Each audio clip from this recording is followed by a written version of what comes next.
প্রথমে বলি এই ফোনটার নাম টেকনো ট্রান্সফরমেশন।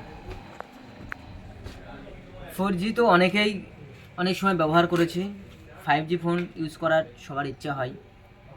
যেটা সবথেকে বড় সমস্যা 5G ফোন কেনার বেশি সমস্যা হয়, যেটা টাকাটা একটু বেশি।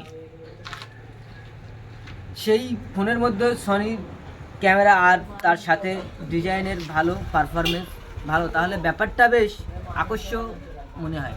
যদি এই মোবাইলটার মধ্যে সনির ক্যামেরা, ভালো র্যাম, গেমিং প্রসেসর যদি আমরা পাই, তাহলে এটা কাস্টমারের কাছে আকর্ষক বলে মনে হবে। সেই ব্যাপারটাই আকর্ষক মনে হয়। 4G ফোন তো ব্যবহার করেছি, এইবার ইচ্ছে হচ্ছে একটা 5G ফোন ইউজ করব। সেই ফোন যেটার মধ্যে আমি সব কিছু পেয়েছি। এই ফোনটা নিয়ে তো ভিডিও করা যেতেই পারে। এই যে টেকনো স্পার্ক 13C, এই মোবাইলটা নিয়ে তো ভিডিও করা যেতেই পারে। ফোন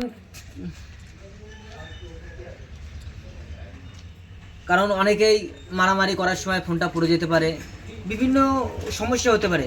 কোম্পানি এই মোবাইলটার কোম্পানি 2000 বার প্লাস ওয়েন প্লাস করেছে, এছাড়াও 2.5 লক্ষ বার মাইক্রো স্টপ করেছে, সিস্টেম প্রসেসর করেছে মিটার ওপর থেকে, আর পাওয়ার বাটন প্রেস করেছে 5 লক্ষ বারেরও বেশি।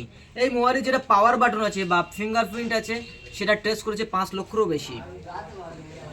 এই ফোন 5G, ভাবুন, মাত্র 9,999 টাকা দামের এই ফোনটা 5G।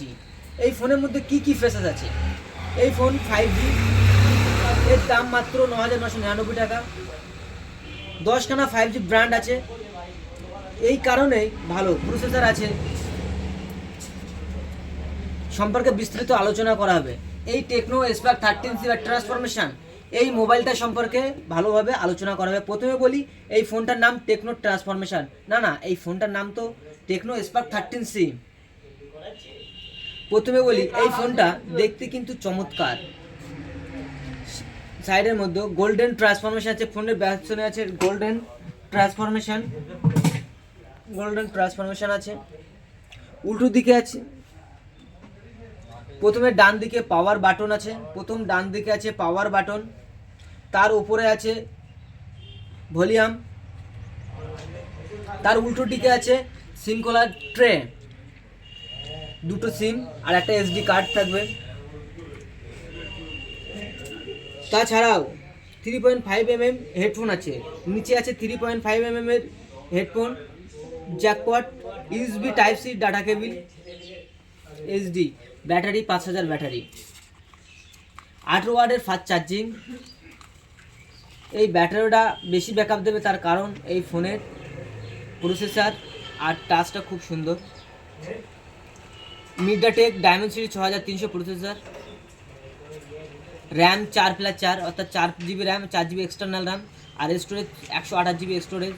এই ফোনে রিমোট কন্ট্রোল আছে, এই মোবাইলটায় যে রিমোট কন্ট্রোল আছে, যেটা সবথেকে বড় সমস্যা হয় ভালো ক্যামেরা এই ফোনটার মধ্যে আছে। 48 মেগাপিক্সেলের সনি